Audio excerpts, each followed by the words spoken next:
আবার এসেছো তুমি।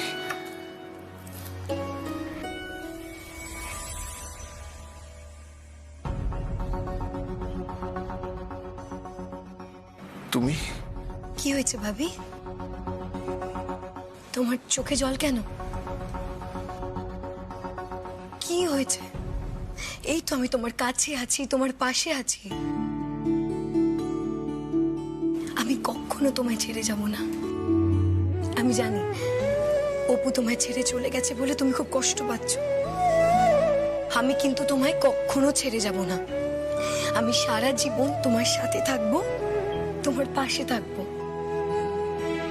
তুমি একদম চোখের জল ফেলবে না। তুমি আমার জীবনের সব থেকে দামি মানুষটা। আমি তোমায় ততটাই আগলে রাখবো, ততটাই সামনে রাখবো। সানি, এভাবে কি দেখছো ভাবি? আমি যা বলছি একদম সত্যি বলছি। তুমি শুধু শুধু কেন এত কষ্ট পাচ্ছ? আমি তো আছি, তোমার বেস্ট ফ্রেন্ড। আমি তোমায় উপর থেকেও বেশি ভালোবাসা দেব। আমি তোমায় সব থেকে বেশি ভালোবাসবো। সত্যি? সত্যি সত্যি সত্যি।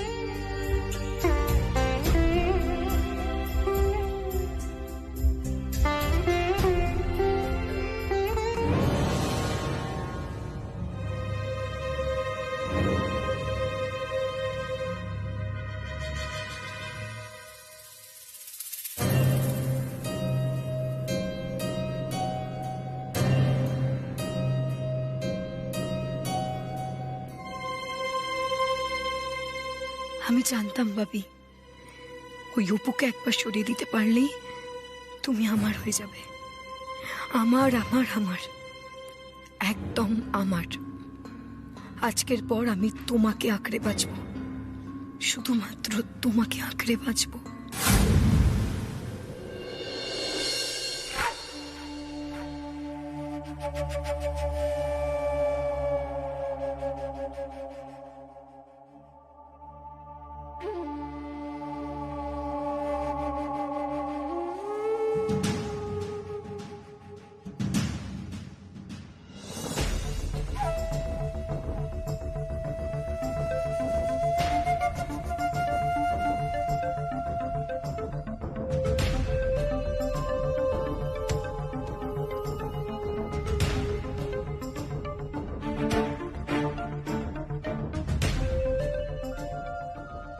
আজ থেকে বাবি শুধু আমার, শুধুমাত্র আমার।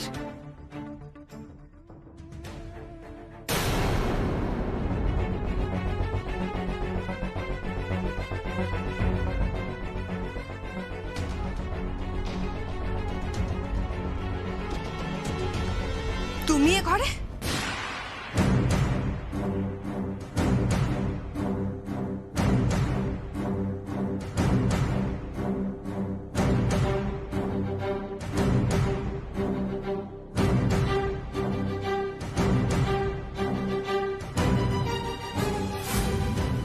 তুমি এই ঘরে কি করছো? আমি এখানে আমার বাবির খেয়াল রাখছি। তুমি এখানে কি করছো এত রাত্রিবেলায়? এত রাত্রির অবধি তো তোমার জাগা উচিত নয়। এই সময় তোমার বাচ্চার তো ক্ষতি হবে। তুমি বরং তোমার ঘরে যাও, তোমার ঘরে গিয়ে ঘুমিয়ে পড়ো। যাও। আমি কি করব না করব সেটা আমি ঠিক করব, কিন্তু তার আগে তুমি বলো, তুমি এত রাতে আমার বোনের ঘরে কি করছো?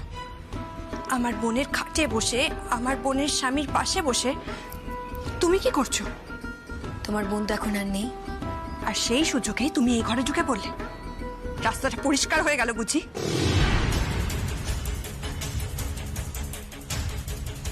এইভাবে তাকিয়ে কি দেখছো? আমার বোন নেই বলে কি ভেবেছো ওর স্বামীকে তুমি দখল করে নেবে? আর তাই জন্য তুমি এত রাতে এই ঘরে বসে আছো। আমার বোনের দেহ সৎকার হয়নি এখনো, আর তুমি চলে এলে ওর স্বামীকে দখল করে নিতে। এই ঘরে ঢোকার অনুমতি তোমায় কে দিয়েছে? এই ঘরে ঢোকার জন্য এক্স্যাক্টলি কার অনুমতি নিতে হবে?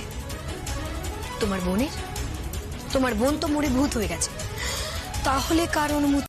फिल्में देखने के लिए चैनल को सब्सक्राइब करें पर क्लिक करें। फिल्में देखने के लिए चैनल को सब्सक्राइब करें पर क्लिक करें। फिल्में देखने के लिए चैनल को सब्सक्राइब करें पर क्लिक करें। फिल्में देखने के लिए चैनल को सब्सक्राइब करें पर क्लिक करें। फिल्में देखने के लिए चैनल को सब्सक्राइब करें पर क्लिक करें। फिल्में देखने के लिए चैनल को सब्सक्राइब करें पर क्लिक करें। फिल्में देखने के लिए चैनल को सब्सक्राइब करें पर क्लिक करें। फिल्में देखने के लिए चैनल को सब्सक्राइब करें पर क्लिक करें। फिल्में देखने के लिए चैनल को सब्सक्राइब करें पर क्लिक करें। फिल्में देखने के लिए चैनल को सब्सक्राइब करें पर क्लिक करें। फिल्में देखने के लिए আমার বাবি ঘুমোচ্ছে। আমি চাই না আমার বাবির ঘুমের কোনো রকম ডিস্টারবেন্স হোক। আর সুপর্ণা মুখার্জি, তুমি একটা কথা কান খুলে শুনে রেখে দাও। তুমি যদি খুব বেশি বাড়াবাড়ি করো তাহলে কালকেই তোমাকে বাপের বাড়ি পাঠিয়ে দেবার ব্যবস্থা আমি করব। বুঝতে পারলে? তুমি আর জীবনেও এই বাড়িতে ফিরতে পারবে না। আর এমনিতেও তো তোমার বর জেলে। আমার জন্য না এই কাজটা খুব একটা কঠিন হবে না গো। আর একটা কথা, আমি কখন কোথায় যাব, কখন কার ঘরে আসব, এই সবটাই আমার ডিসিশনের উপরে হবে, আমার ইচ্ছেতে হবে। বুঝতে পেরেছো? আর এরপরেও যদি তুমি বেশি বাড়াবাড়ি করো তাহলে তোমার বোন যেখানে চলে গেছে সেখানে তোমাকে চলে গেলেও যেতে হতে পারে গো।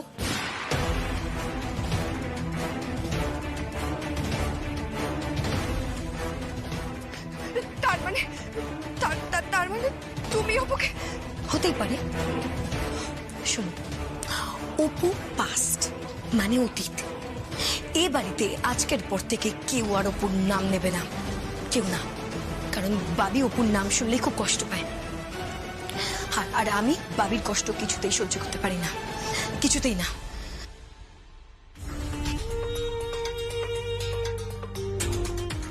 এটা আমি বুঝে নেব।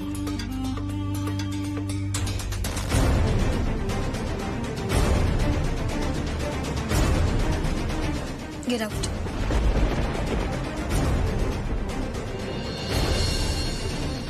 Get out. বেরিয়ে যাও এখান থেকে। বেরিয়ে যাও, বেরিয়ে যাও, বেরিয়ে যাও। গো।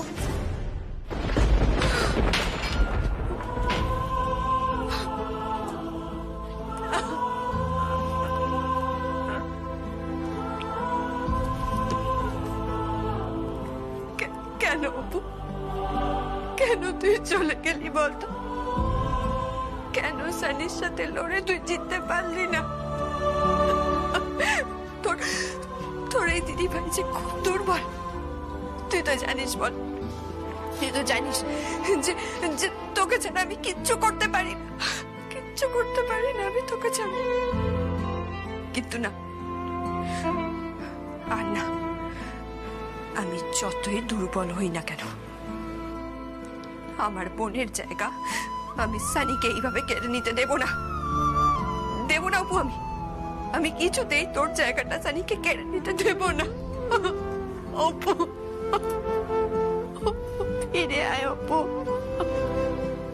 ফিরে আয়।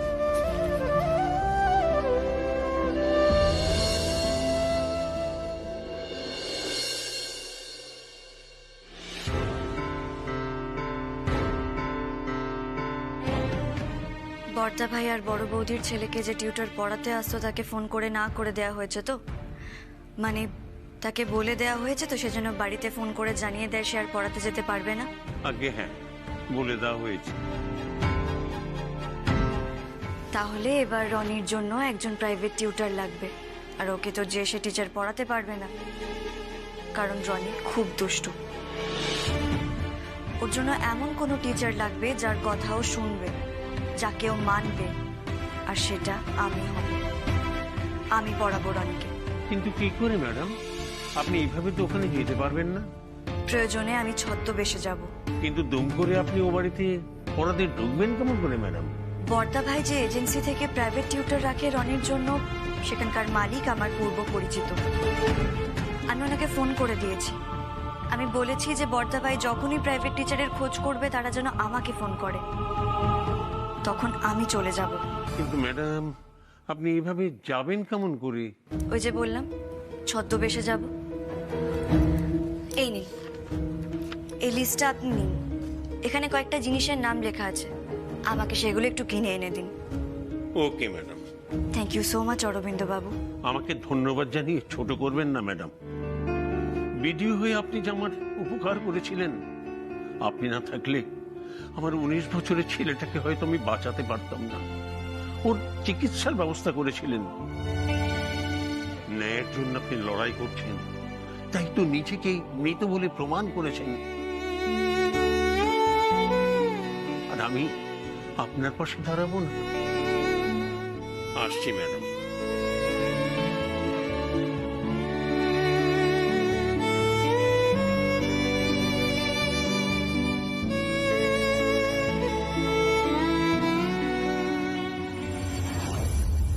আসলে তোমার জন্য একটু পায়েস বানিয়েছিলাম।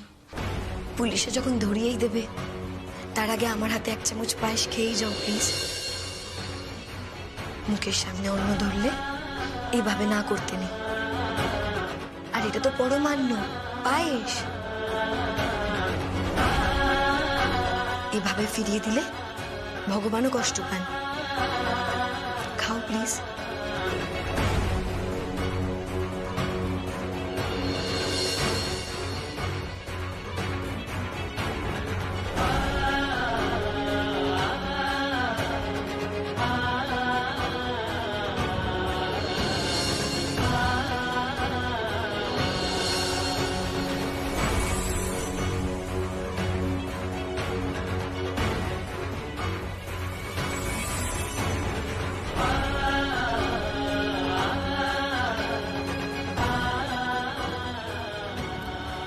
আমার শরীরটা এরকম লাগছে কেন?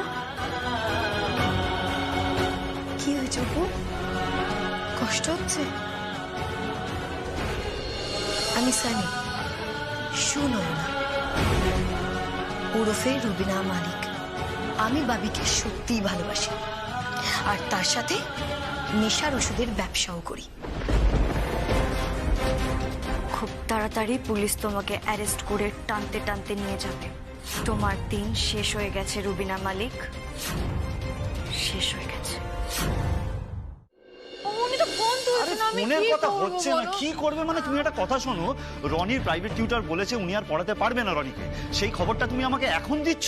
তুমি জানো রনি কিরকম দুষ্টুমি করে, ওকে কেউ সামলাতে পারে না। ছেলেটার আজ বাদে কাল পরীক্ষা, এখন কোথায় পাবো টিউটর আমি? আশ্চর্য। আমি কি করি বলো তো? উনি তো হুট করে না করে দিলেন, বললেন আসবেন না। এই তো কাল রাত্রেবেলায় ফোন করেছে, আমি কি করব? হ্যাঁ, তো তুমি আমাকে তখনই বলতে, রাত্রিবেলাই বলতে। হ্যাঁ, কিন্তু তুমি তো ক্লান্ত ছিলে, ঘুমিয়ে পড়েছিলে। আমি ভাবলাম তুমি ঘুম থেকে উঠবে, তারপর তোমাকে বলবো। শোনো না, একটা উপায় বার করো না। একটা তুমি পারবে, তুমি পারবে। একটা উপায় বার হুট করে আমি কি উপায় বের করবো? কেন? হ্যাঁ, ও অচিন্তকে একটা ফোন করো, ফোন করো না। অচিন্তকে ফোন করবো? অচিন্তকে বলবো এখন একটা টিউটর দিতে? কি হাতের মোয়া, অদ্ভুত কথা বলো দিদি। আমি না তোমার কোনো কথা বুঝতে পারি না। আচ্ছা, পারবে তুই অচিন্তকে একবার ফোন করে দেখ না। আচ্ছা, ওদের তো এটাই কাজ। একবার দেখ না, ফোন করে বল না যে আমার দাদু ভাইয়ের জন্য একটা প্রাইভেট টিউটর জোগাড় করে দিতে পারে কিনা। খামোখা চেঁচামেচি করছিস কেন বড় খোকা? আমিও বুঝতে পারো না মা। বড়দা ভাই শোন, এখন টিউটরের দরকার নেই, আমি না হয় কদিন পড়িয়ে দেব। ওই তো তাহলেই হয়েছে। এই যে বর্ষা, ওর বাচ্চাকে যদি তুমি পড়াতে যাও না, তোমার মাথায় যেটুকু চুল আছে সব কটাই পড়ে যাবে, ন্যাড়ামুন্ডি হয়ে যাবে একেবারে। বাবারে বাবা, রনিটা যা দুষ্টু বাচ্চা, এই জন্যই না আমার বাচ্চা কাচ্চার একদম শখ নেই, একদম পোষায় না আমার। তুমি একটু চুপ করবে মেজো বৌমা? মা, আমি সত্যি কথাই বলছি, আমার না একদম পোষায় না। অবশ্য বাচ্চা কাচ্চাকে না একটু শাসন করতে হয়। বাচ্চা কাচ্চাকে শাসন না করলে, বাবা মা যদি শাসন না করে, তাহলে তো সে বাচ্চা দুষ্ট হবেই।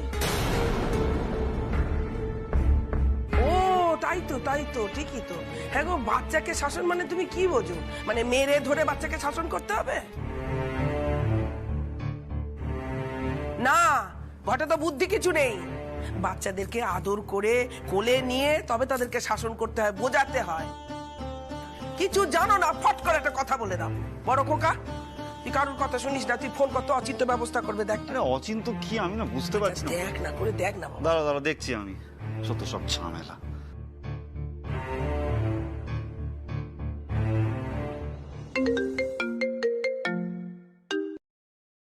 হ্যাঁ অরিন্দম দা বলো। হ্যাঁ অচিন্ত, শোনো না, ওই তুমি যে রনির জন্য প্রাইভেট টিউটর দিয়েছিলে না, সে হুট করে কালকে তোমার বৌদিকে বলেছে যে আর আসতে পারবে না, পড়াতে পারবে না। কি বিপদে পড়েছি বলো তো। না, মানে ছেলেটার আজ বাদে কাল পরীক্ষা, তো কি হবে বলো তো এবার। ও আচ্ছা, ঠিক আছে অরিন্দম দা, তুমি একদম টেনশন করো না। আমি আজকে একজন টিচারকে পাঠাবো যে তোমার ছেলেকে খুব যত্ন করে পড়াবে। তোমার ছেলে এরপর ওর কোলে উঠে বসে থাকবে। ওই টিচার খুব যত্ন করে তোমার ছেলেকে পড়িয়ে দেখবে ওকে পাশ করিয়ে দেবে। খুব ভালো একজন মহিলাকে পাঠাচ্ছি। ইয়ে, মহিলা? হ্যাঁ, উনি একজন এক্স টিচার আর এখন শখে টিউশন পড়ান। উনি বাচ্চাদের মানুষ করতে পারলে খুব খুশি হন। একজন অ্যাংলো ইন্ডিয়ান মহিলা, খুব ভালো পড়ান। ওনার নাম মিসেস গোমস। কবে পাঠাবো বলো? কবে পাঠাবে মানে তুমি আজকেই পাঠিয়ে দাও, আজকেই পাঠিয়ে দাও। আচ্ছা আচ্ছা, ঠিক আছে ঠিক আছে, আমি আজকে বিকেলেই পাঠিয়ে দিচ্ছি, তুমি চিন্তা করো না। ঠিক আছে। হ্যাঁ দাদা, রাখলাম। Thank you, thank you, thank you. হ্যাঁ, পাঠাচ্ছে আজকে। আশ্চর্য। থ্যাংক ইউ অচিন্তদা, thank you so much for helping me. কোনো ব্যাপার নয়, আর কোনো সাহায্য লাগলে বলবেন বৌদি।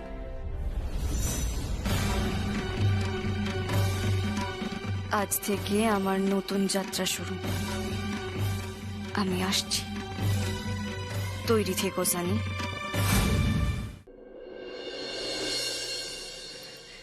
এসব কি হচ্ছে বর্দা ভাই? কেন, কি হয়েছে সুবর্ণা? কি হয়নি সেটা বলো। আজ অপুটা চলে গেছে, 2 মাসও হয়নি। এরই মধ্যে ওই মেয়েটা সানি ছোট ঠাকুরপোকে একেবারে হাতের মুঠোয় করে নিয়েছে। সে কখন বেরিয়েছে দুজনে, এখনো ফেরার নাম নেই। এত রাত হয়ে গেল, এখনো দুজনে ফিরলো না। আর এটা রোজ রোজ করছে। সানি রোজ রোজ ছোট ঠাকুরপোকে বাহানা করে নিয়ে ঘুরতে বেরোচ্ছে। কোনো সময় ব্যবসার কাজে, কোন সময় কাজের বাহানায়, কোন সময় কলকাতা যাওয়ার কাজে। আমি না কিছুই বুঝতে পারছি না যে ওরা কি চাইছে। দেখো, এখনো পর্যন্ত ওরা দুজনে ফিরলো না। সুপর্ণা, একটু শান্ত হও। এই সময় তোমার এত উত্তেজনা একদম ঠিক না, একদম ঠিক না। শান্ত হতে পারছি না বর্দি ভাই। ওরা যে কি চাইছে আমি তো কিছুই বুঝতে পারছি না। ওরা তাহলে স্বীকার করুক যে ওরা কোনো সম্পর্কের মধ্যে জড়িয়ে পড়েছে। সেটা তোরা বলছে না, কেন বলছে না তুমি বলো। দেখেছো, এখন ওরা ফিরলো না। বাবা, ওরা বলবে কি বলবে না সেটা নিয়ে তুমি মাথা ঘামাচ্ছ কেন? হ্যাঁ, তুমি মাথা ঘামাচ্ছ কেন? তোমার বোন কিন্তু আর বেঁচে নেই, হ্যাঁ? তাই তোমার বোনের বর কি করবে না করবে সেটা নিয়ে তোমার মাথা ব্যথা করার তো কিছু নেই। তুমি চুপ করো। কি বলছো মেসি ভাই? আমার মাথা ব্যথার কিছু নেই মানে? হাজার হোক, এটা তো আমারও শ্বশুর বাড়ি বলো। আর দীপু তো আমার নিচে দেওর, আমি তার কথা ভাববো না? সুপর্ণা, এটা তোমার বরের বাড়ি, হ্যাঁ? আর মেয়েরা শ্বশুর বাড়ি পায় বরের সূত্র ধরে। যে বাড়িতে তোমার বরই নেই সেটা তোমার শ্বশুর বাড়ি হচ্ছে কিভাবে? মেজো বৌদি, দোহাই তোমায় একটু চুপ করো না। তুমি চুপ করো। ওকে তো পাঠিয়ে দেওয়া হয়েছিল বাপের বাড়িতে, ফিরে এলো কেন? এখানে যদি ফিরে না আসতো তাহলে এই কথাগুলো তার শুনতে হতো না। এতটা নিষ্ঠুরের মতো কথা বলো না মিস্তি ভাই। আচ্ছা, আমি নিষ্ঠুর? আমি যদি নিষ্ঠুর হই তাহলে তুমি হচ্ছে একটা হিংসুটে, বড় হিংসুটে তুমি একটা। ইচ্ছা কি হচ্ছে কি এসব? বর্দা ভাই, আমি কিন্তু ঠিক কথাই বলছি। সুপর্ণা আসলে দীপুর ভালোটা দেখতেই পাচ্ছে না, সহ্য করতে পারছে না। ওর বোনের জায়গাটা যে ওই সানি নিয়ে নিচ্ছে, ওদের মধ্যে যে একটা সম্পর্ক তৈরি হচ্ছে সে তো মানতেই পারছে না, তাই ভুলভাল মন্তব্য করছে। মাথা ঘামাবো না কেন মেসি ভাই? তোমরা হয়তো ভুলে যাচ্ছ যে আমার বোনের মৃতদেহটা কিন্তু এখনো খুঁজে পাওয়া যায়নি। ও, তাহলে তুমি কি ভাবছো? হ্যাঁ, কি ভাবছো যে সিনেমার মতন তোমার মরা বোন বেঁচে ফিরে আসবে? শোনো সুপর্ণা, এই সমস্ত না ওই সিনেমা সিরিয়াল এসবে হয়, বাস্তব জীবনে এসব হয় না। একটা কথা ভুলে যেও না, ডাক্তার কিন্তু সার্টিফিকেট দিয়ে দিয়েছে, ডেথ সার্টিফিকেট। পোস্টমর্টম রিপোর্টও এসে গেছে। এসব থাক না। থাকবে কেন বর্দি ভাই? আসলে তোমরা কেউই কিছু বুঝবে না গো। বোনটা তো আমার মারা গেছে। এসব কি বলছো সেজে বৌদি? তুমি তো জানো যে আমরা সবাই ছোট বৌদিকে কত ভালোবাসতাম। আসলে দীপুরও তো মনটা ভালো নেই। অপু চলে যাওয়ার পরে দীপু তো নিজেকে ঘরবন্দি করে ফেলেছিল। সানি তো দীপুকে ঘর থেকে বার করেছে, নতুন করে পথ দেখিয়েছে, বাঁচতে শিখিয়েছে। এখন এখন কি সুন্দর দোকানে যাচ্ছে, ব্যবসা সামলাচ্ছে, সানির জন্যই তো। অপুর সুখে পাথর হয়ে যাওয়া আমাদের দীপু একটু একটু করে জীবনে ফিরলো।